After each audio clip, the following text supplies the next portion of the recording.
How's it going, people? Slappy here, and this is a special episode of Runescape lore. We're carrying on with Daemonheim. In the last episode, you found out the entire history of Daemonheim itself, as well as all of bilrach's discoveries and his notes whilst he was digging through Daemonheim and creating the dungeons themselves. This episode is going to be slightly different, as you already know the history. This time is going to be a bit of a story.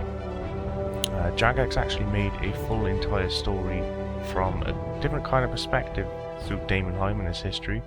It's called Daemonheim Asunder. It is a full written story. So yeah, a little bit different this time.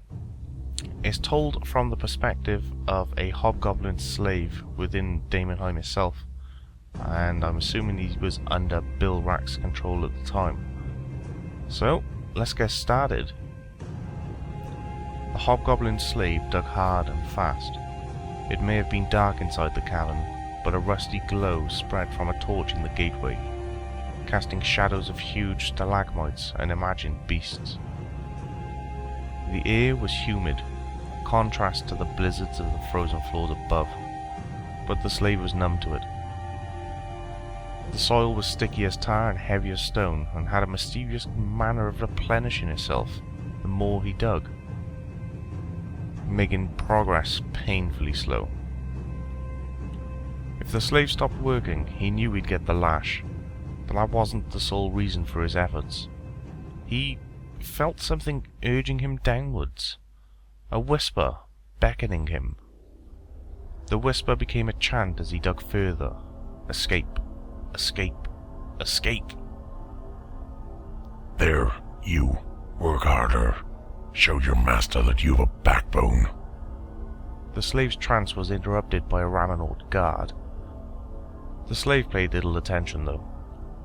The Ramanorts were all lungs and bombast, a fleshy human. He had learned to ignore them and instead fear the Necrolords, who had other uses for your crippled body. But now, with the Necrolords tasked elsewhere, his only concern was to obey the whisper and to leave this place. He chanced a look at his fellow slaves, a rabble of disgraced Sagittarius, forgotten warriors, and mages who'd failed their masters. None of them talked to the slave, not that he cared though. After all, he was a hobgoblin, and he preferred to be with his own kind, or no kind at all. His powers made him different though. His ability to mould earth and stone by force of will was a potent one. It was one that was careful to hide, for there were those who simply would not understand.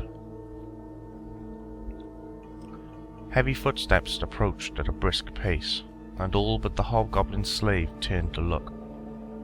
As one, a swarm of bodies crashed into the cave like a tidal wave, breaking up the work.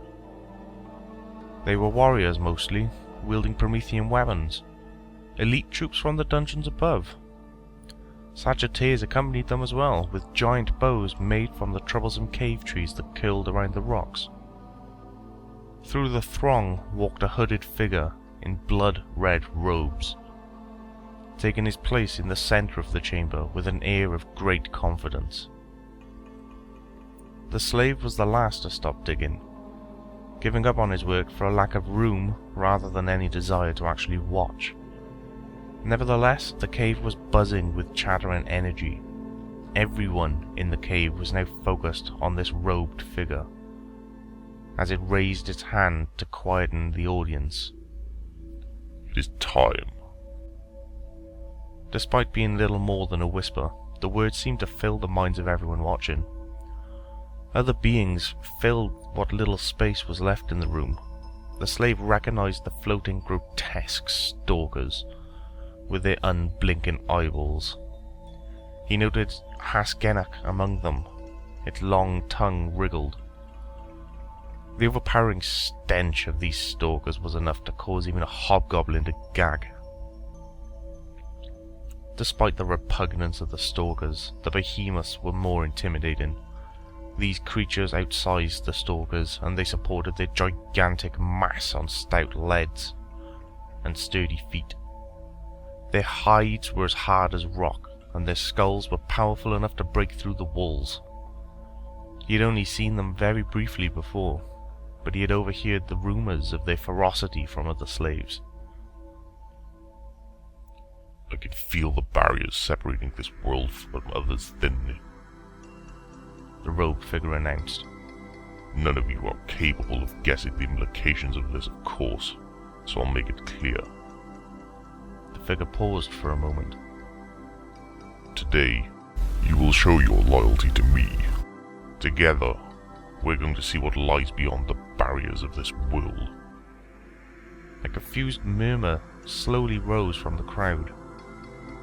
The air became noticeably drier, and the cavern burst with heat like a lit stove. Dust started to fall from the ceiling, and the cave vibrated vigorously. The robed figure suddenly raised both his hands and gestured towards the center of the cavern, where a black sphere materialized in the throng. The sphere flashed with different colors as the crowd backed away from it. Currents of airs in the cave began to ebb and flow, and the slave steadied himself against its pull. Even the stalkers and the behemoths braced themselves. The growing orb flashed bright red, illuminating the chamber before thinning out into a flat oval and settling on a hue of deep purple. The tremors were almost deafening now, but they paled in comparison to the noise that followed them. Who dares trespass in the territories of Calgarian? Boomed a deep, ungodly voice from the vortex. Calgar does not abide trespassers. Calgar is the only one to trespass. The robed figure, however, didn't reply. Insolence! Your world will be spat out and fed to demons for maggots. With a flare of crimson light, the portal spewed forth its contents. Hundreds of winged creatures burst into the room, and the chamber was overrun with adversaries. The slave couldn't make their shape out in the commotion, until one gutted a magician slave next to him with its gigantic claws. The demon raised the carcass in the air and flung it aimlessly behind. Instinctively, the hobgoblin invoked a protection ward and ran into the melee, looking for a means of escape, to find the whisper and begin digging once more. Ramonauts were in a panic and fleeing in all directions. Demons snatched them in great talons, soaring into the air before impaling them on the hanging stalactites. Warriors desperately attempted to engage the adversaries, but were simply cut down in bleeding dozens. The hobgoblin saw one warrior cleaved in two at the waist by a ferocious swipe from a larger beast, the man's arms still twitching. The Sagittarius fared a little better though. They had managed to fell a few with a rain of arrow fire, but most of the portal fiends barreled on regardless, crashing into their ranks. Behemoths attacked in packs of 2 or 3, crushing bodies under gigantic rock-like feet. Lakranas, a stalker, froze demons from above so that a cluster of Ramonauts could shatter them with hurled rocks. Asgenach squeezed life out of some small, cackling enemies until their eyes bulged from their sockets. There must have been 100 monsters or more in this room, half of them tearing about the cavern floor while others stalked their prey from above. There was no art to the fighting, simply chaos and death. The slave worked his way to the center of the chamber, ducking and diving as creatures tumbled over his head. His lone contribution to this battle was to blast the chest of a demon, stunning it before a behemoth gobbled it whole. The behemoth would have devoured the slave too, had another hulking demon not barreled across and tossed the behemoth onto its back. The behemoth's legs wiggled in the air, much like a tortoise. Look at your dancing legs! The demon bellowed, laughing before pummeling the behemoth in its upturned belly. The Glaka has made you dance! The robed figure remained fixed in the center of the cavern, the rock on which all of these waves were crashing.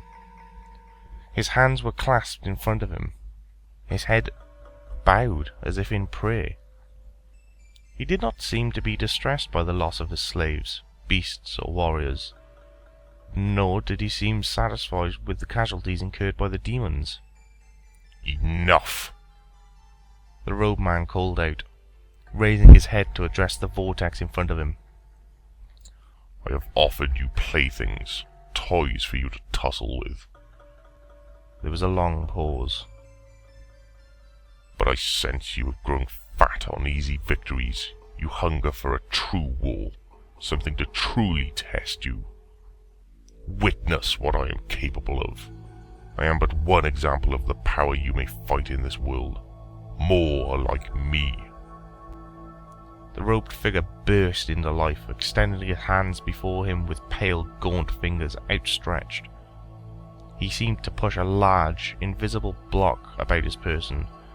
As he pushed, the chamber rumbled, and fights halted. From the east side of the room, where the last of the Sagittarius had put up a noble stand against the flying beasts, came a crack. The wall shattered, and a neighbouring room plunged into this cavern. An avalanche of rock. It crushed everything beneath it, and the coffins and corpses that once filled the room were thrown wildly into the crowd. The robed figure pulled another invisible block down from above his head. The flying demons looked up, too late to see the ceiling and its stalactites racing towards them, the entire floor above crashing down. The figure placed a lone, unfaltering palm under that same invisible block, and the ceiling halted before it could crash into the heads of the standing throng. In one corner of the room, the ceiling ruptured, spilling ice and rock from the frozen floors. A booming voice shuddered. Impressive. You've a demon's tongue and a god's hand. I admire that. The robed figure stood to his full height and dismissed the invisible blocks with an idle gesture. Ally with me.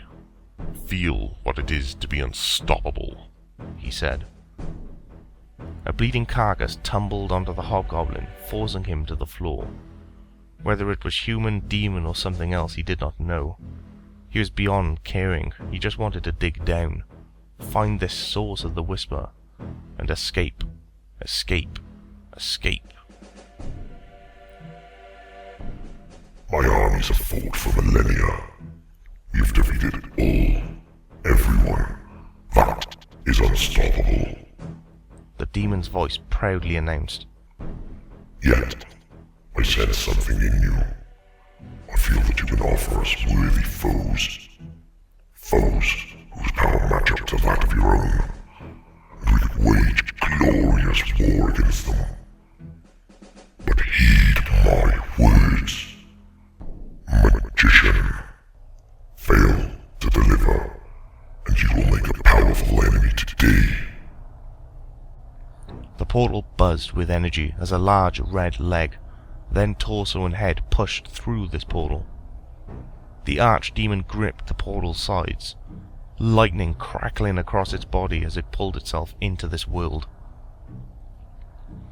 At full height, it dwarfed the other demons, its wings unfilled to make the difference more pronounced. I am Kaldir, wizard. The world shudders at our meeting. With the cavern dumbfounded, the slave picked himself up from the floor. The whispers returned to him once more, like a lost friend. Escape! Escape! Escape! Yes! He knew how to escape now. The slave dashed awkwardly towards the portal, with the commotion as his backdrop. The hobgoblin weaved his way to within feet of this vortex, and before the robed figure or demon even had a chance to stop him, he had hurled himself towards the portal. Time, at this point, seemed to slow down. foolish creature. The robed figure's voice echoed from behind the hobgoblin. Kaldir's demonic, scarlet hand flailed out to grab him, but his leap took him out of his reach. Time slowed down to a crawl. With a gesture, the robed figure collapsed the portal, before the sides could shutter closed, the hobgoblin passed through the portal and tumbled into the other realm. A wave of energy from the portal rolled him along an insufferably hot stone floor, stopping at the foot of a giant red structure. Lying on his back, the slave could feel his back cooking with the heat. The portal disappeared into nothingness. "You have done well," the whisper repeated in the hobgoblin geomancer's ears as he used the red structure to pull himself awkwardly from the floor. Stumbling back on his weak legs, he stared about himself. There was no mistaking where he was. Kalgur's throne room, empty of demons. To his back was the archdemon's throne. To his right, a forge. Great weapons arrayed on the walls. In front of him was a spinning ball of demonic energy, crackling as electricity surged about it. The hobgoblin could feel his strength returning to him simply by standing within its glow. "Now, complement your power." Gra'magor, the hobgoblin, strode purposely towards it. So there we go, that is the separate story from Jagex. It's called Daemonheim's Asunder. If you want to find it, you can find it on the wikis. It's a pretty good read. There's quite a few stories like this they have for the Runescape lore, and I think it is pretty nice to have a little bit of a side story. Gives you quite a different perspective. As the last Daemonheim lore, he was told all about bilrach and what he did during the time, and kind of from his perspective in his diary notes. Only with this one, you get the perspective of one of the slaves, and you actually find out about when bilrach himself meets Kalgarian, or Kalgur, the leader of the Kalgarian demons. And it is at that point which bilrach forges an alliance with Kalgur, and they then help protect Daemonheim for him, which are the demons you find within the boss rooms of some of the Daemonheim lit floors. So there we go. It's quite interesting, plus the fact that he is a hobgoblin geomancer, very much like the boss you can find in Dungeon Uin, only this one somehow made his way into the demon realm. So never know when he's going to come back into play, and who he will actually be affiliated when he does so. So there we go, nice little side story. I hope you all enjoyed that. And with that said, I will catch you all later. Have a good one.